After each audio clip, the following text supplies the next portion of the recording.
BBC के दिल्ली और मुंबई स्थित दफ्तरों पर मंगलवार को आयकर विभाग की टीम ने छापा मारा।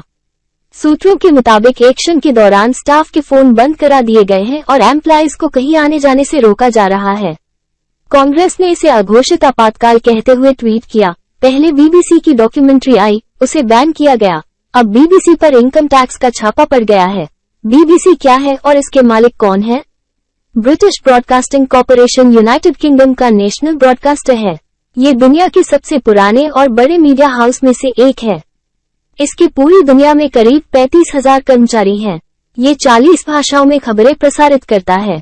18 अक्टूबर 1922 को बीबीसी की शुरुआत एक प्राइवेट कंपनी के तौर पर हुई। 1926 में इसे यूनाइटेड किंगडम ने सरकारी संस्था बना दिया।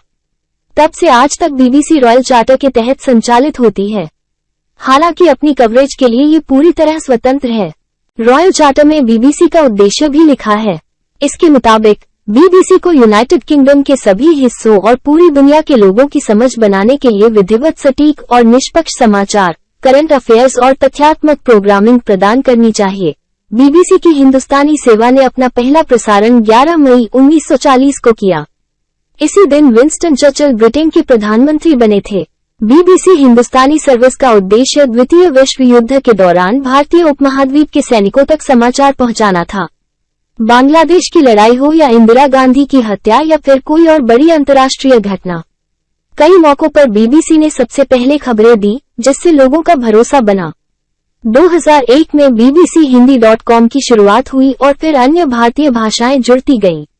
बीबीसी की फंडिंग और कमाई कैसे होती है? बीबीसी की ज्यादातर फंडिंग एक सालाना टेलीविजन फीस से आती है।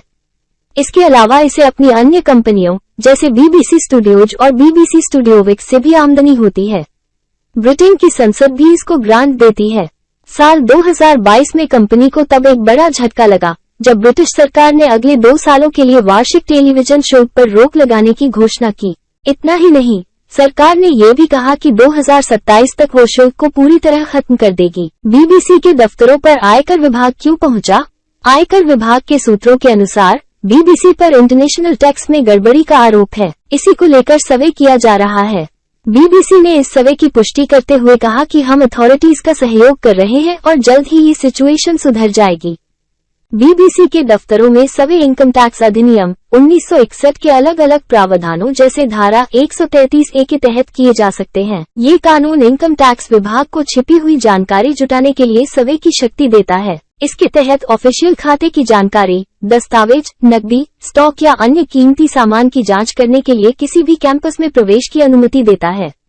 बीबीसी के ऑफिसों पर रेड के बाद कांग्रेस महासचिव जयराम रमेश ने कहा कि यहां हम अडानी के मामले में जेपीसी की मांग कर रहे हैं और वहां सरकार बीबीसी के पीछे पड़ी हुई है। विनाशकाले विपरीत बुद्धि। कांग्रेस का कहना है कि पीएम मोदी पर बीबीसी की डॉक्यूमेंट्री की वजह से ये छापेमारी की जा रही है। बीबीसी पर पीएम मोदी से जुड़ी डॉक्यूमेंट्री का विवाद क्या है?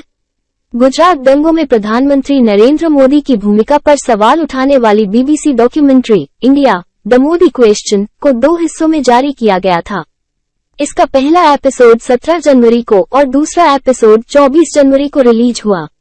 भारतीय विदेश मंत्रालय के प्रवक्ता अरिंदम बागची ने 20 फरवरी को कहा था कि हमारी राय में ये एक प्रोपेगेंडा पीस है।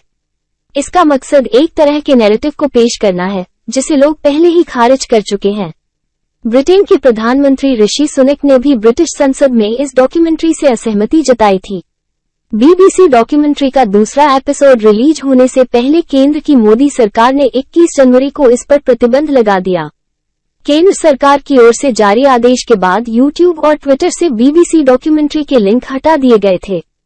इससे पहले भी विवादों में रही बीबीसी की कवरेज 1970 में बीबीसी की इंदिरा गांधी से भी थन गई थी। इस समय फ्रांसीसी निर्देशक लुइस मेले ने 2 डॉक्यूमेंट्री कलकत्ता और फैंटम इंडिया को पब्लिश किया था। इन दोनों डॉक्यूमेंट्रीज में भारत में रोजाना की जिंदगी दिखाई गई थी। भारत सरकार ने इसे भारत को गलत रूप से पेश करने वाला करार दिया था। इस डॉक्यूमेंट्री के पब्लिश होते ही ब्रिटेन में बसे भारतीयों ने इसका विरोध किया। विरोध का ये स्वर दिल्ली पहुंचा और प्रधानमंत्री इंदिरा गांधी को इसकी जानकारी मिली। इंदिरा ने बीबीसी का दिल्ली दफ्तर बंद करवा दिया। 2 साल बाद 1972 में एक बार फिर से बीबीसी ऑन एयर हुआ। 2008 में बीबीसी ने अपने एक शो में भारत के एक वर्कशॉप में काम करने वाले बाल श्रमिकों की तस्वीर दिखाई। बीबीसी के इस शो पर भी काफी हंगामा हुआ था। सरकार ने जांच की तो बीबीसी के ये फुटेज फर्जी थे। मार्च 2015 में दिल्ली हाई कोर्ट ने बीबीसी की एक डॉक्यूमेंट्री को बैन करने के फैसले को सही ठहराया था। दरअसल इसमें निर्भया के दोषी मुकेश सिंह को दिखाया गया था, इसीलिए इसे इंटरनेट पर पब्लिश करने से रोक दिया गया। 2017 में बीबीसी ने जंगली जानवरों के शिकार से जुड़ी एक डॉक्यूमेंट्री जारी की थी। इससे भारत की इमेज पर गहरा असर पड़ा, जिसके बाद सरकार ने इस डॉक्यूमेंट्री पर बैन लगाने का फैसला लिया। आशा करते हैं आपको हमारा ये वीडियो अच्छा लगा होगा। चैनल को सब्सक्राइब करें और अपने दोस्तों के साथ शेयर करें। जय हिंद, जय भारत।